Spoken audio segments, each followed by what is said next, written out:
Okay.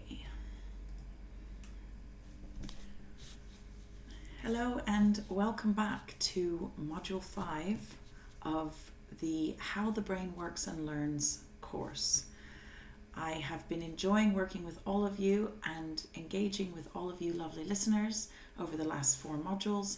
This is Tirza Elise Bagnulo in partnership with Art for Introvert, and we've been covering an array of information about our wonderful brain, ranging from neuroscience to mythbusters and linking those mythbusters to the science, which teaches us the real facts.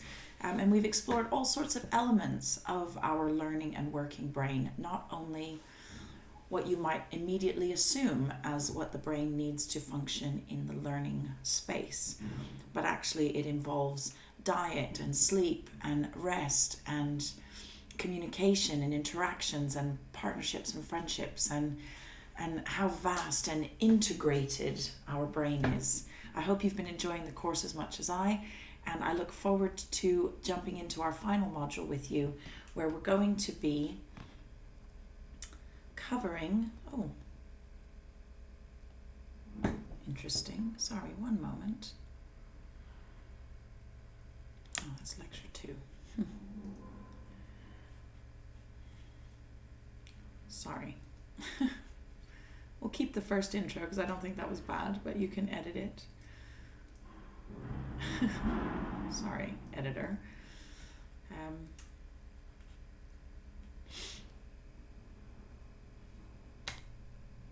So I look forward to jumping into the final module with you, module 5, where we'll be wrapping up this course under a module entitled Other Brains. Now, wow, what does that mean? Science teaches us that we have 3 brains, and so we're going to spend the predominant part of this lecture under unpicking that together. And I've entitled the lecture, The Complex Workings of Our Other Brains. But just a quick summary of what we covered in the last module, just to get our brains ticking again. We looked at motivation, and we talked about, just to get your brains ticking again and back into the space of the neuroscience of our wonderful brain. So we looked at motivation. Why is that important? Well, in order to be engaged in new learning, we need to have motivation towards it. And we explored the intrinsic and extrinsic rewards, looking how both of them are key influencers, yet the intrinsic reward feelings, and when we are intrinsically motivated, then obviously that has a larger impact on what we retain, what we learn, what we focus on, and what we give our time to.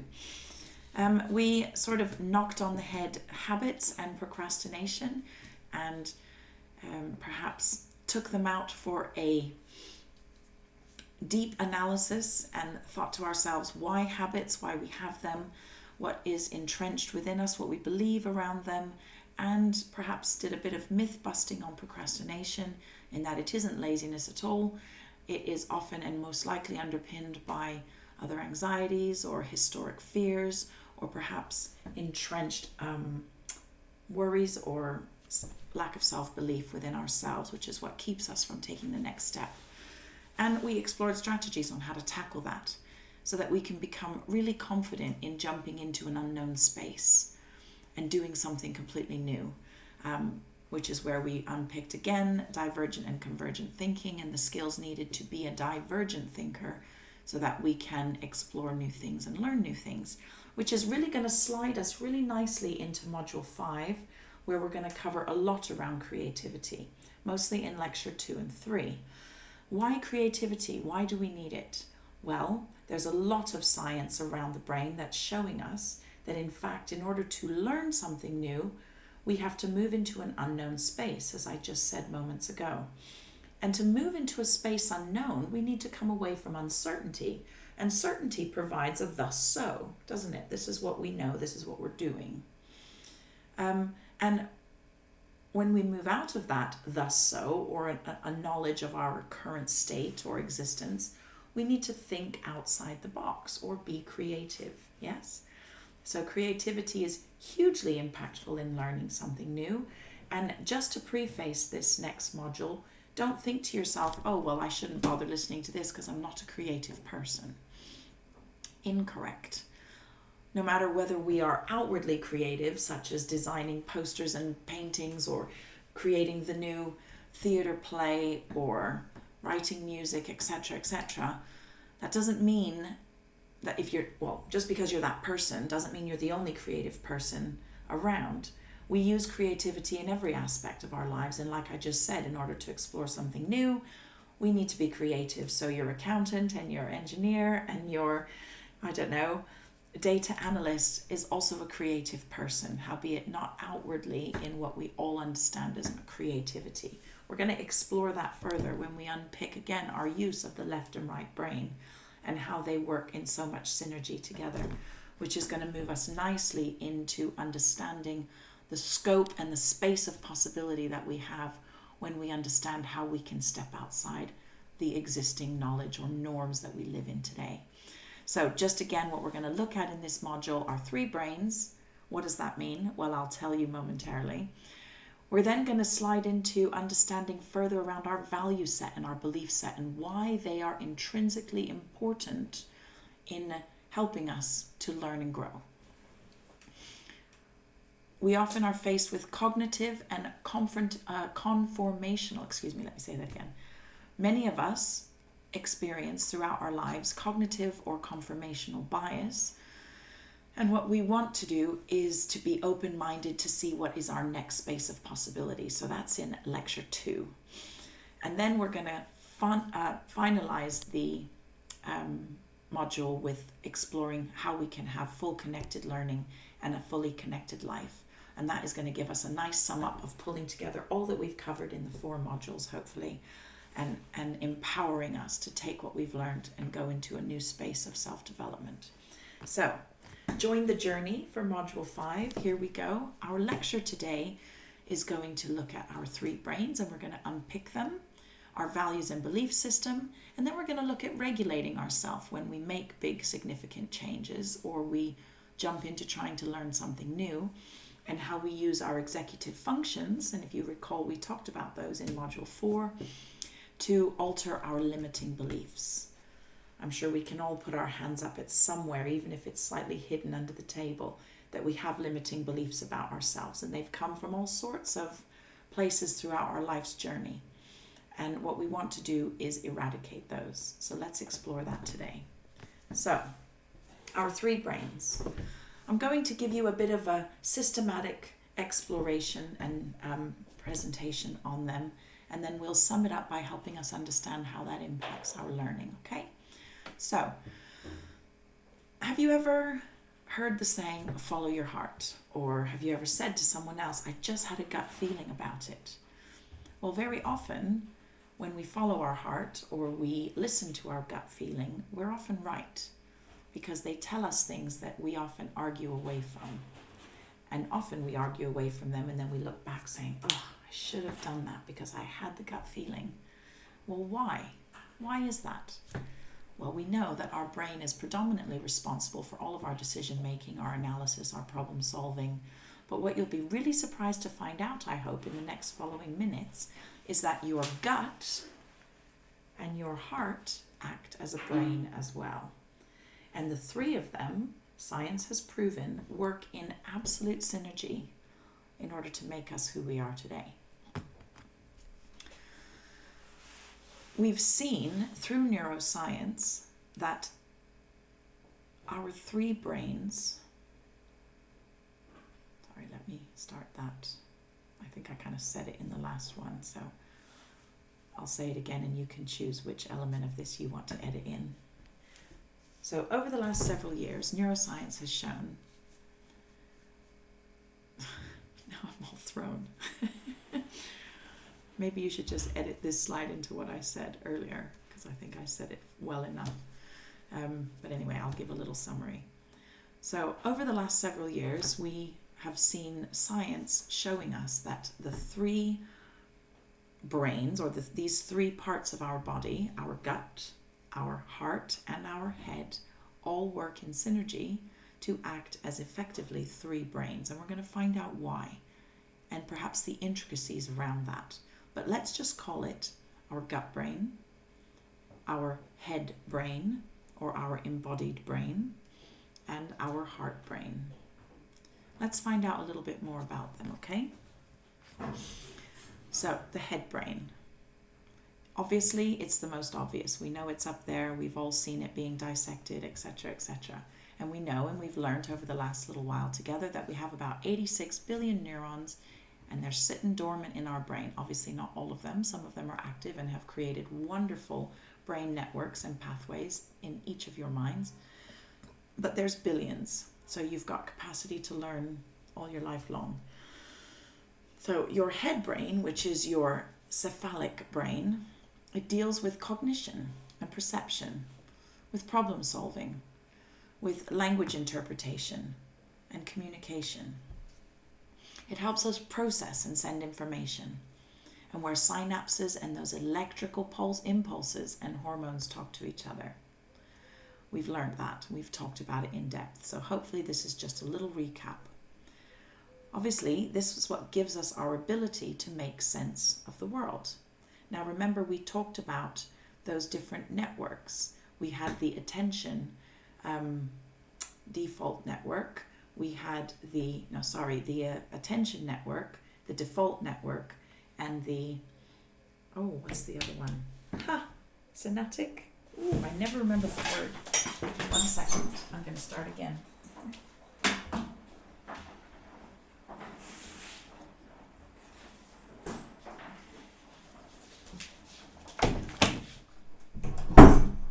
Sorry, editor. But we'll get this right, so our listeners can have all the right information. Just always remember that. I forget the last one. Salience. Oh, okay, here we go. So here's my notes. Right, let's do that part again. So, within our head brain,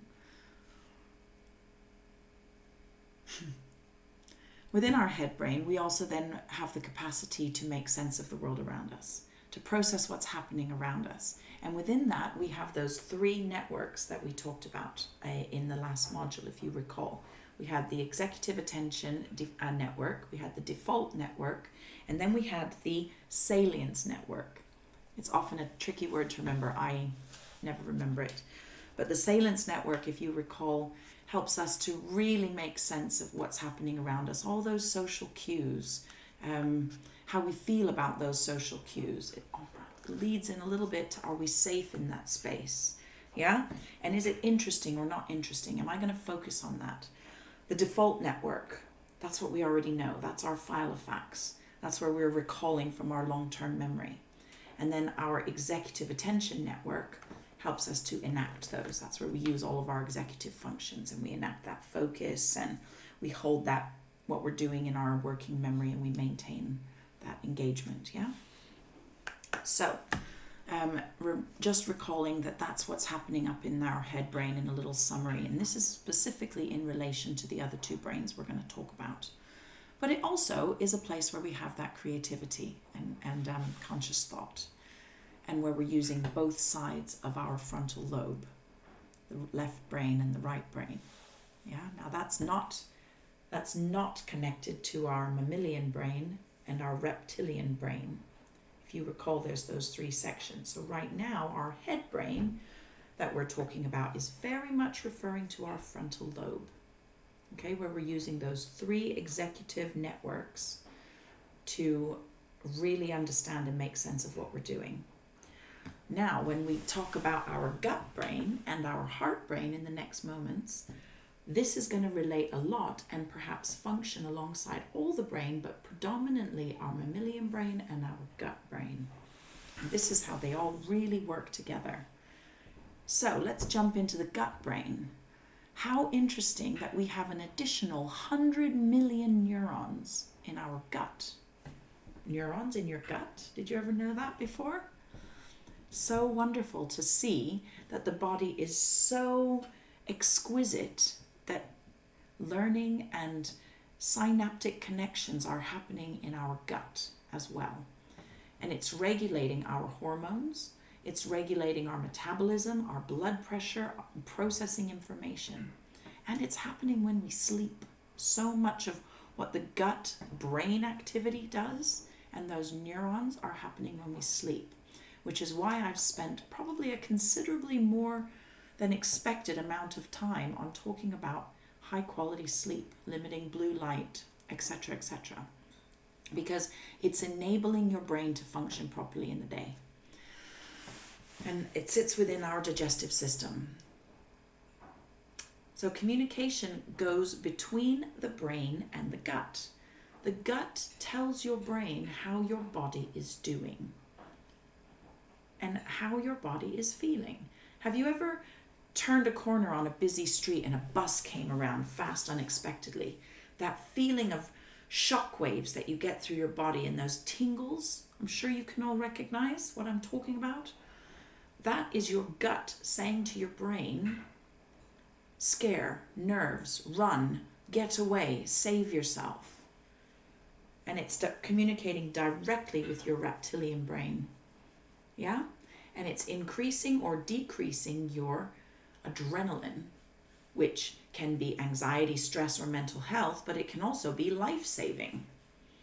Okay, so again, there's that really fine balance between stress, which is healthy, shock and anxiety even, that's healthy, to that of when we allow it to grow too much and we make ourselves in an uncertain and unhealthy place. But our gut is hugely responsible for that. And be aware that when you see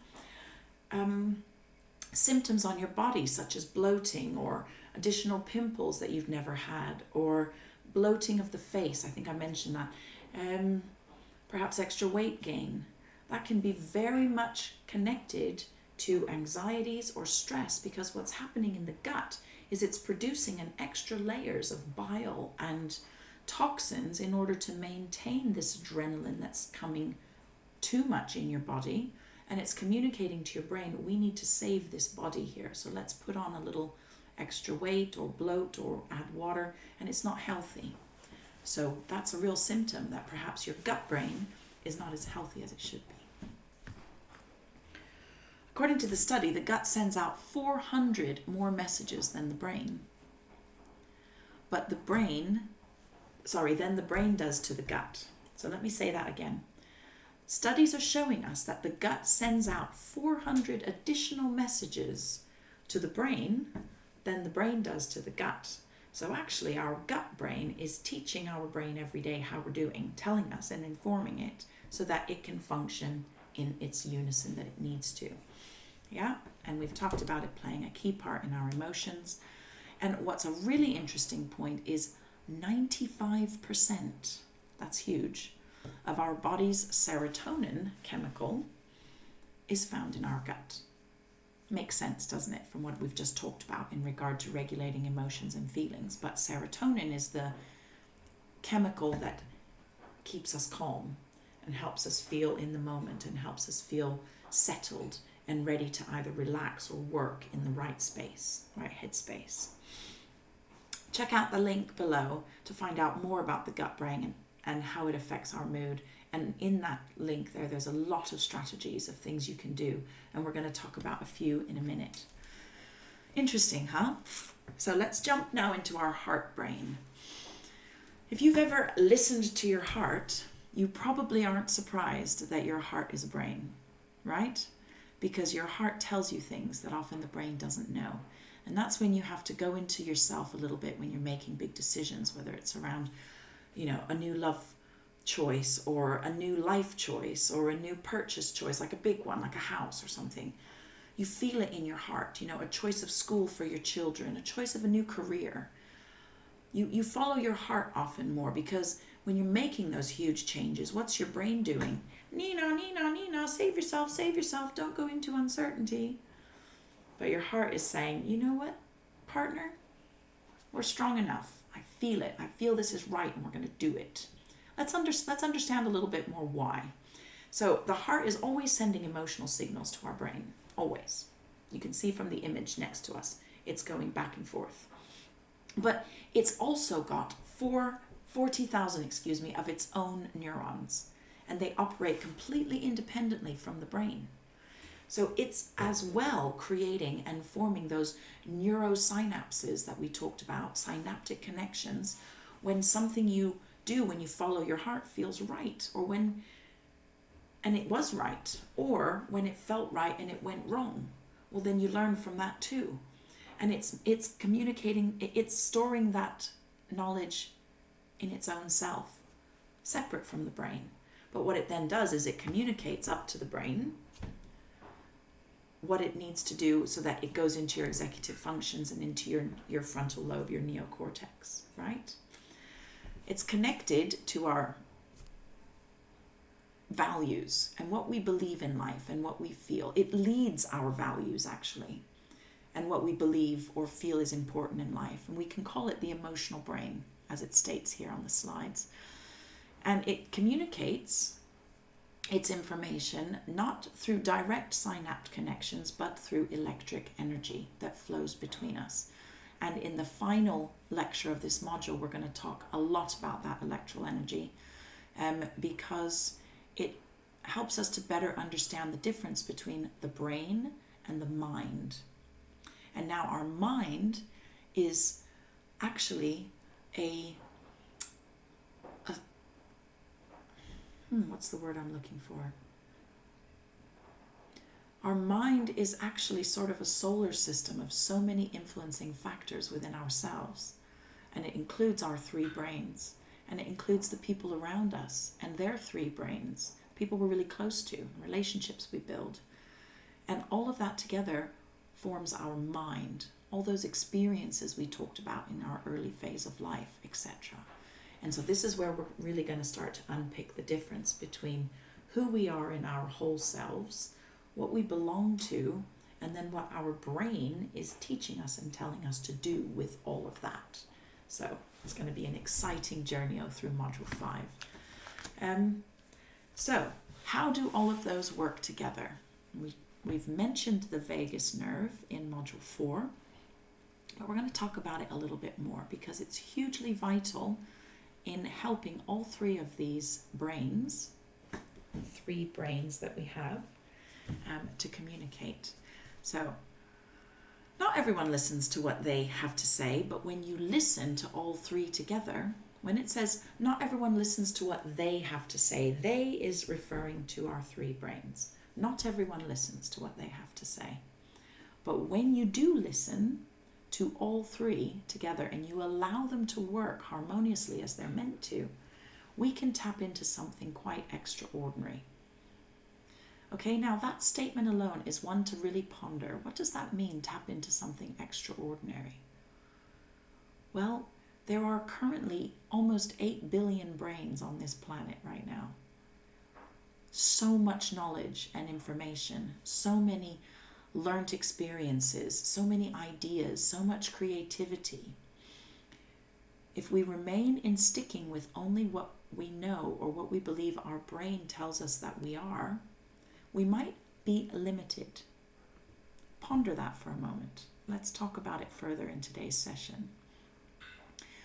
But we can become truly engaged. When we become, truly engaged, we get the best of all of our areas of life. Now, to become truly engaged, we need to be 100% settled. Remember? We need to be ready and in a space to learn so that we can fully engage. And when we're fully engaged, what do? We release all of those wonderful chemicals and that chemical cocktail that enables our brain to be ready to absorb new things and to want more, to take actions and steps to want more. So we need to enable the vagus nerve to be as active as possible so that our heart and our head and our gut can all communicate through that vagus nerve, because it's our communication center. Now, how do we ensure that that vagus nerve is as healthy and active or actively successful as it should be? Who's ever heard of the Indian theories of chakras? It's from the old, I guess it's monks, the monkery. Anyway, delete that. I'm sure we've all heard of our chakras throughout our life. Now, I'm not an expert on all the depth of our chakras. However, that is essentially a visual terminology or a visual description of what is our vagus nerve. Okay, it starts from deep within our center of our body, just underneath our gut, or underneath our pelvic floor, all the way through up into the stem of our reptilian brain. And it hosts a load of layers. It hosts 6, I believe, 6 key layers of emotions and states of being that we need to have in the right place in order for our reptilian brain to communicate to our mammalian brain that we feel settled, we're safe, we understand the world around us, we have a sense of belonging, our body is healthy, and all of the things that our chakras keep in order. Whether we have self-actualization, we know who we are, what we're doing, we're focused, etc. Now that is really the vagus nerve, because it's communicating from the gut through to the heart and through to the brain. Yeah? So you can marry some of that information you've had if you're an avid yoga goer, or if you've done any type of meditation, etc., where you've really explored your chakras. There's real truth in that, because what you're doing is you're basically honing and tuning up and making sure that your machine of vagus nerve is doing what it needs to do in order to act as that communicator between all 3 brains. What's also interesting is research shows that information flows up your vagus nerve into your brain, not the other way around. You might expect that your brain is doing all the telling and your brain is doing all the informing. But I think, as I hope you've heard over the last few minutes, it's the other way around. It's actually going up through from your gut and your heart to give input into your brain, to tell it what's going on, what we're ready to handle or tackle, and how we're feeling, so that then our executive functions can awaken and do what it needs to do to get us through our big new steps. Okay, so quite interesting. I hope you took some learning from that, and it's related to something in your life that helps you think, by understanding and learning that, I'm better able to analyze why I'm perhaps stuck, or why I'm perhaps feeling X, Y, and Z in my health journey, or I'm feeling unable to conquer this bit of learning I've been trying to conquer. Okay, let me just give you an example. Once again, stories help really clear it up. But I'm going to take my Spanish language learning again as an example. And by the way, you'll be proud of me. I've done 4 additional lessons since our last talk, because I'm reflecting on it myself. Now, why is it that my brain is finding so much difficulty in taking the next step forward? It's because in my gut brain, there's nerves, and I'm not feeling settled in that gut brain. Yeah? And then it communicates to my head fear, shame, anxiety, getting it wrong. So what I've had to do is I've had to address that, realizing that it's in my gut. It's not actually a block in my brain. And I have to level that and make that bile or perhaps coating that the gut gives out to relieve those anxieties or to smother them, by telling myself, don't worry, it's okay. You don't have to be afraid. There's no shame in getting it wrong. And even though I know that, and I preach it all the time, when it comes to something in yourself, nature takes over and it shrouds what you already know in your neocortex or in your frontal lobe. Okay, so I've had to take a conscious effort and an executive function to tell myself, settle your gut, don't feel nervous. So then my gut is not communicating the incorrect messages to my brain. So then I can get there. And day before yesterday, I went to Valencia and I was able to open a whole new business account and negotiate the rental of a new office space all in Spanish. So I was very proud of myself. So it works. Anyway, there we go. So let's just go back then to summarizing from my example there about how I'm making decisions to change my behavior. So how to make better decisions using your heart and your brain and your gut. And I'm just going to read these slides because the wording is really clear. So when you combine the wisdom of your gut, your head, and your heart, you can use a deeper level of awareness, self-awareness, to make a better decision. What was my self-awareness? I get nervous and full of anxiety when I know I'm going to get it wrong. I feel shame. So yesterday, when I was negotiating with the estate agent, I said to her, I am nervous, and I said it in Spanish, I am nervous about getting it wrong. Please bear with me, I'm going to try. Yeah, so that's me telling myself, it's okay, there's no shame in it. And by verbalizing it, I made a rapport with this woman, and we then ended up having some laughter, etc., over misplaced words. And that's now removing some shame from my perfectionism about language so that I can start to play a little bit with that uncertain space that I find myself in. And we're going to explore that a little further in the next talk. The body is wise and beautiful.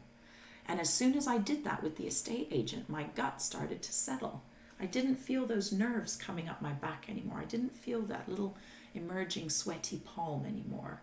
And I was able to say, oh, lo siento, no entiendes esta palabra. I don't understand this word.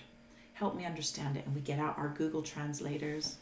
And then we're laughing through the moment. And I'm removing the fear that's there and allowing my body to be wise and beautiful and allow my gut to communicate to my brain, try, just try. There's no fear. You can do this. Yeah? And we're changing the language that's stuck within my hippocampus, which is around perfectionism. And that came from my youth when I was doing my degrees and my studies, etc. And from earlier in my youth, this perfectionism that was embedded into the culture I grew up in. Then highly complex intelligence centers throughout our body and our gut brain, our heart brain, and our head brain can work together seamlessly to create a more powerful mind and body. I feel more powerful, but just a little, because I'm now learning to communicate more professionally in another language. So I had to tackle my anxieties and fears in order to enable that to happen. Okay? Now, I took time to actively listen to all three brains. I had to listen to them. My heart's telling me, I want it, I want it. I'm going to embrace living in a new country. My heart tells me I can. And it's communicating that to my brain. My gut's telling me, you're nervous, you're fearful because you're going to get it wrong and you're going to look like a fool. So I had to listen, and then I have to address it. And I have to use language to address it. I can do this. Yeah? And when you activate and observe these important parts of your body, you can balance and optimize your well-being for both better mental health and physical health.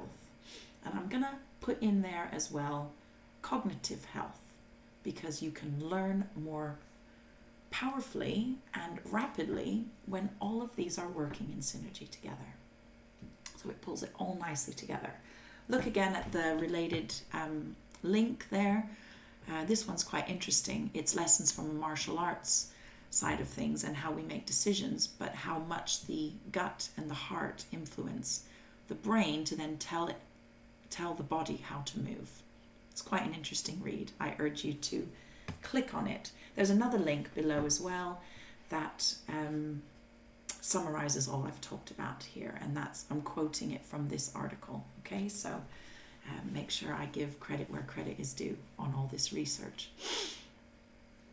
Within that article, which jumped out at me and got me interested, and linking to the vagus nerve section of what we've just talked about, is a little bit here around the physical, something physical we can do. So there's a physical strategy that we can do to get our three brains to work in synergy. And it has to do with the ancient practice of breathing and chanting, which is connected to yoga, or which is embedded and embodied in yoga or in meditation, etc. I love yoga. I love to do it. I don't do it enough. I used to do it far more regularly, and I have to admit, when I did it more regularly, I felt the impact on my ability to focus, attend, and develop. So there really is some truth to this, but it's thought that chanting also has a similar effect on the heart and gut as deep breathing exercises. So when you sit and you hum and you focus in on that sound and that centeredness, it also enables your brain and your gut to start to talk to each other more effectively. Deep breathing exercises are also incredibly powerful because you're giving your brain and your heart and your gut the oxygen that they need for those neurons to really be firing it with all the right power and energy, okay, to awake those synapses that are sitting there ready to be used when we want to learn something new. Interestingly, breathing exercises have been shown to reduce high blood pressure. How interesting. So get that breathing in. Go and do that yoga. Go on those long walks up the mountain so that you're getting in all of that oxygen, H2O. Okay, it's really what your brain and body need. By benefiting the heart, people often experience mental clarity, like I've said, and improved decision making after stimulating the vagus nerve through deep pranamaya breathing. I think I've pronounced that right. I'm not sure. But it's, again, really important. And click on that link, read more, and I'm sure it will take you down a rabbit hole of other information around the importance of breathing and chanting. I'm not here promoting anybody's yoga business or whatever, but I can attest to its power. So give that a try. And similarly, the gut also benefits, we've talked about, from the vagus nerve. So I think this slide really kind of summarizes all we've said here. And I love the image where it shows the scope of capacity that we have when we follow our heart, when we connect our brain and our gut together, and we allow them to be professional partners within the running of what is our body, which, by the way, we're only going to have for, the best part of 100 years, if we're lucky. But our energies and our being and our self is going to live for eternity, right? Whether it's in the memories, what we've created, who we've created, etc. So it's so important for it to be working as powerful as it can be. Okay, so that summarizes our three brains, and we're going to now unpick and talk about values and beliefs. Why? Well, let's see if we can understand why initially before I jump into it. Our values and beliefs are really influential, in fact, probably predominantly influential in the decisions we make.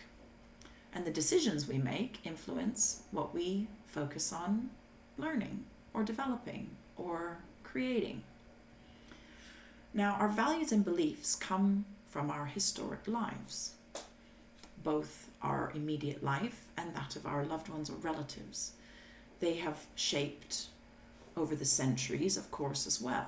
And values sit within two separate key baskets or under two umbrellas for me. Intrinsic values, or values that perhaps we don't even know we believe in, or values that we don't even know we sort of have or are conscious of. For example, I know that when I walk across this floor, I'm not going to fall through it. Now, that's a value and a belief system that's so entrenched in being human, because over the centuries, we've grown from complete uncertainty of the world around us to exploring it bit by bit and having a general understanding of what is safe and what is not. And if we didn't do that, well, if we didn't know that that predator was a predator, well, it would be too late, right? So, we have grown to understand what we believe about the world we live in and how we value our space within it. So that's kind of one umbrella for me, and that's very much sitting in our unconscious. And it influences us all the time. And I think it merges all the way through into our relationships, etc. I know I'm loved in this space, I know I'm safe in this space, etc. Then under another umbrella, we have our chosen beliefs and values. And those have either been instructed to us or rooted within our development, or those that we have grown to choose to believe. For example, my parents are very religious, and I grew up in a very religious environment. I've chosen to move away from that, albeit, of course, I don't disrespect religion, and in fact, really respect people who have a faith, but I don't hold faith or value or belief system in that field. I have a respect and a belief more on a science side of life, because obviously that's where my interests and values have taken me. So you can choose which value set you have, yes? And again, that's influenced by social media, it's influenced by the news, it's influenced by education and life experiences, and perhaps those of your loved ones. And if you're often really in love with somebody, you might lean towards something they value because you start to see their side, etc. I'm sure we've all taken a moment as I've been speaking to reflect on our own value sets and learning. But what I'd like to challenge you to do on this slide here, take a little screenshot, or however you're watching this lecture, and follow these steps. So first one, place a check mark next to the 20 statements here that you value. And you can add a couple too if you want. For example, I've added some here that came to mind: nutrition, health, money, time. You know, there's some that aren't listed there. And then there are more practical ones, you know, well-dressed, I don't know, career progression. But then you have some here that is not a comprehensive list, of course, as you can see. But things like curiosity, excellence, fulfillment, you know, being of service to others, change, continual movement through your life. Tick 20 that you feel are important to you, or add some that really come to mind. Then, from those 20, circle 10 that you feel are really critical to your life, the life you've lived and the one you're living now.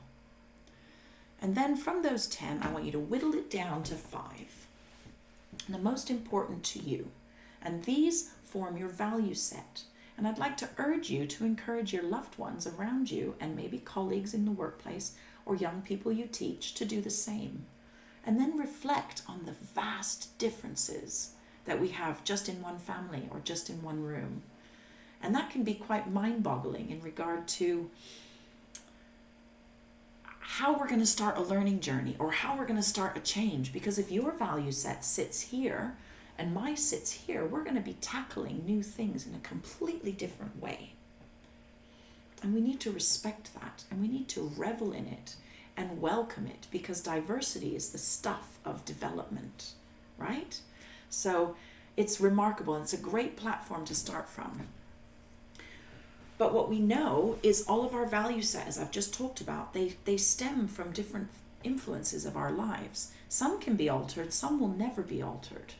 You know, I'm never going to believe that it's right to hurt other people, right? That is never going to change for me. And that is a value and a belief that I hold. But I might change my value around what I believe is healthy food, for example, because maybe some new science will come out and teach me something new.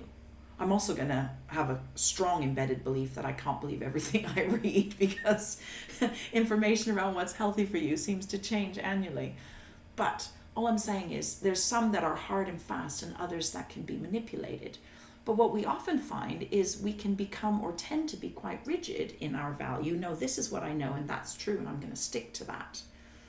And so that's a little bit of a caution and a warning there around our value and belief system. And that's often what can cause limiting beliefs.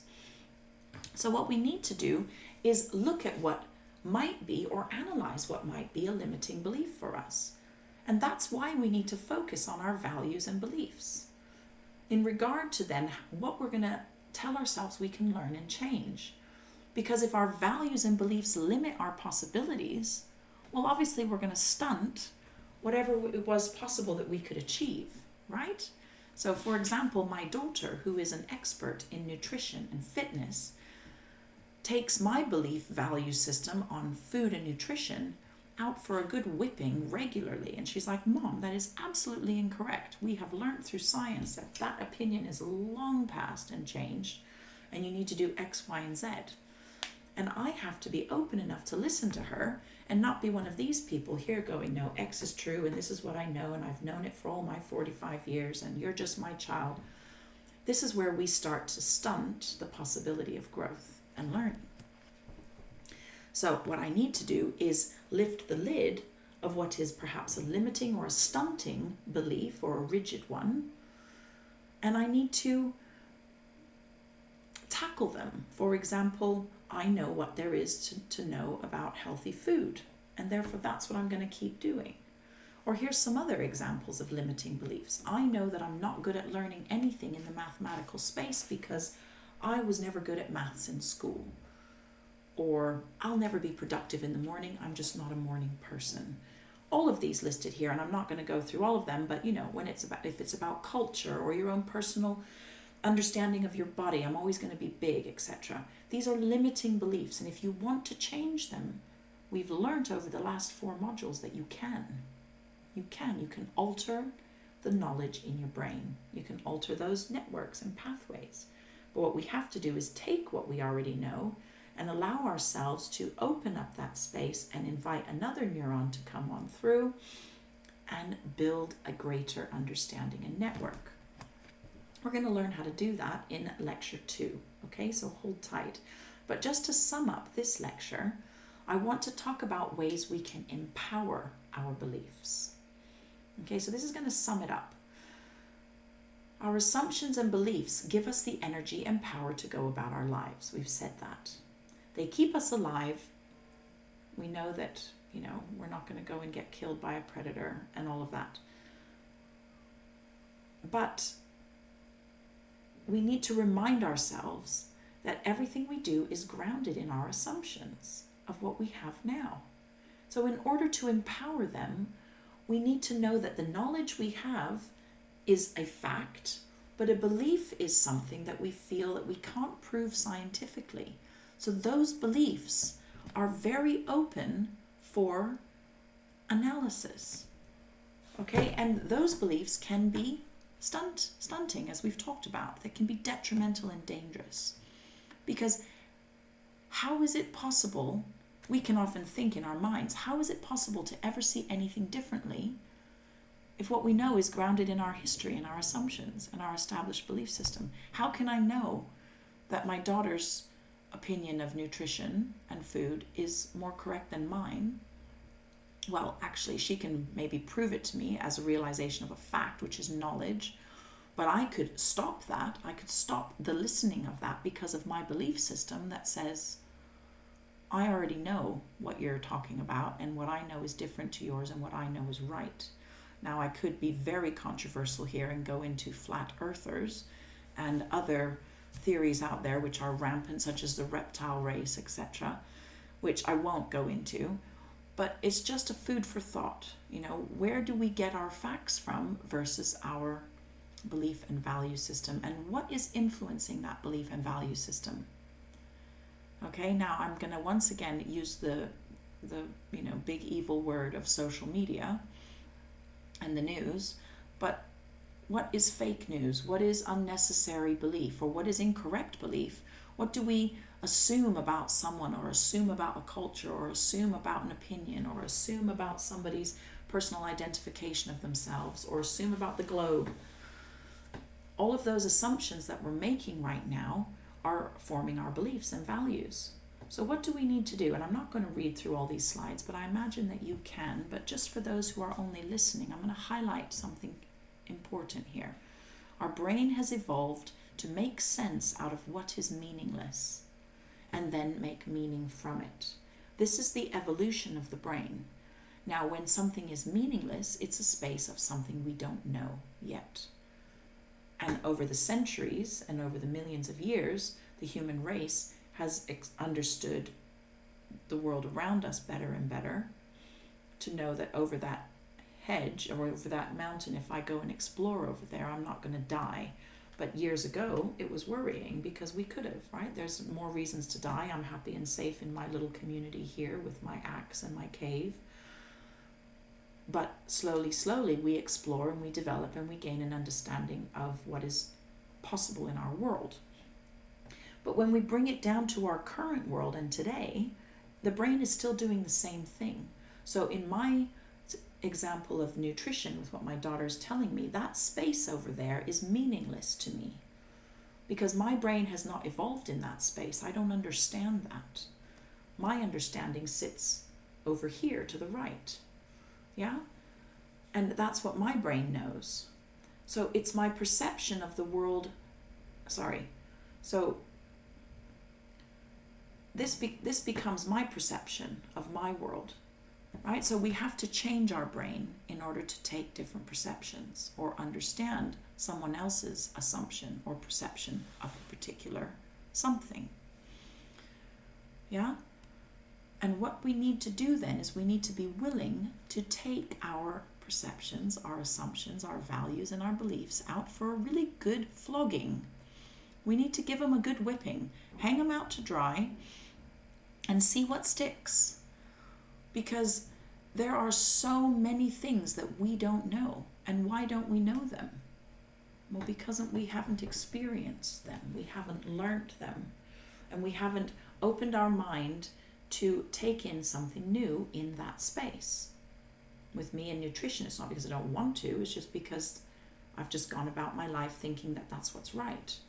And my daughter's telling me, Mom, you need to take your nutrition beliefs, values, and assumptions out for a good flogging and let's see what sticks. And we're going to associate that back with what is scientifically proven and what you cannot prove scientifically, and you just hold as an assumption because it's an old wives' tale that you've always heard. Okay, so this is where we need to really understand the difference. Knowledge versus beliefs, values, and assumptions. And when we know now that when I walk through the floor and it's not going to let me fall through, that's my knowledge, that's a fact, I can prove it.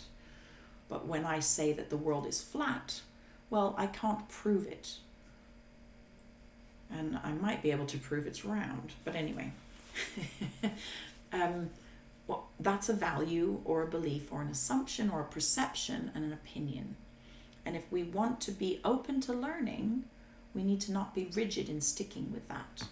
We need to take it out for a good flogging.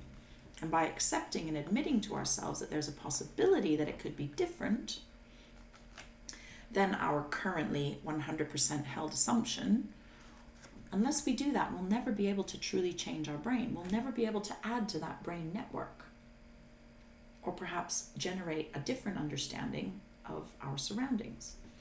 And knowing the process of perception and the perception of the fact that nothing interesting begins with knowing.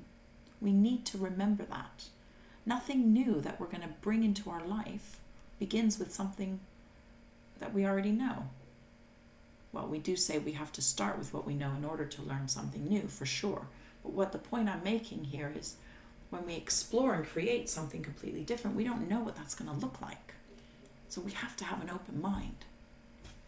We go to learn something completely different, we don't know what that's going to be or how that's going to finalize. So we have to have an open mind. And that means we have to take our perceptions out for that flogging, okay? So that we can analyze and learn. And remember Descartes' theory of mind. I am who I am because I have thought. But that's not only me. That's all 8 billion brains in the world. And everybody's thought is a little bit different because they have thought because they've had experience. And those experiences shape the brain network and that cognitive pathway that you have. Okay? So it's really an interesting little summary there for me. And just quickly, to give us a little health warning here, when we're doing that, we can cause ourselves anxiety and stress. Oh my goodness, I'm moving into a place of uncertainty. My brain hates uncertainty. Every single brain in the world hates uncertainty. That's why we stuck in our caves for so long, because we didn't want to get eaten by what was over that ridge. That's why we stick with doing the same thing again and again and again, even if we want a different result. Because we don't want to step into that place of uncertainty. We don't want to jump into something completely new and different. When we're rethinking and we're rerouting our perceptions, be prepared that your brain is going to go and not just your head brain, but your 3 brains. All of those nerves are going to start flying. I don't know what this means. And you know what might settle you the most, actually, in this process is your heart brain. Because it's going to tell you, hey, let's open ourselves up to some empathy. Let's open ourselves up to listening and to understanding and connection and relationships. And then once we start to allow that to happen, we can get through the process and invite that beautiful cocktail of chemicals that are going to start surging through, and the energy that's going to start happening in our minds, so that we can be open-minded and have a platform for taking in new information and making our brain that sponge it needs to be. Okay? Getting our brains working hand in hand. So quickly, to sum up, a quick strategy. This is the process model for emotional regulation, and this is where we're going to use our executive function, like I talked about what I had to do the other day with my estate agent. And I'm going to go through these 4 steps in my executive function. Well, I'm going to use my executive function to regulate myself through this process of change. The first one is I'm going to look at what is the event, what's the environment or the stimuli, what's it giving me, yeah? Then I'm going to decide where my attention is going to be. Do I need to focus on this? Is this something I want to focus on? Is it important? Yeah? So when we're going through the opening of our mind process, there's going to be lots of stimuli that's coming in. We need to choose which parts we're going to focus on. And then we're going to give ourselves a cognitive reappraisal. Do I need to be stressed about this? Do I need to worry about this? Do I need to feel fear or shame?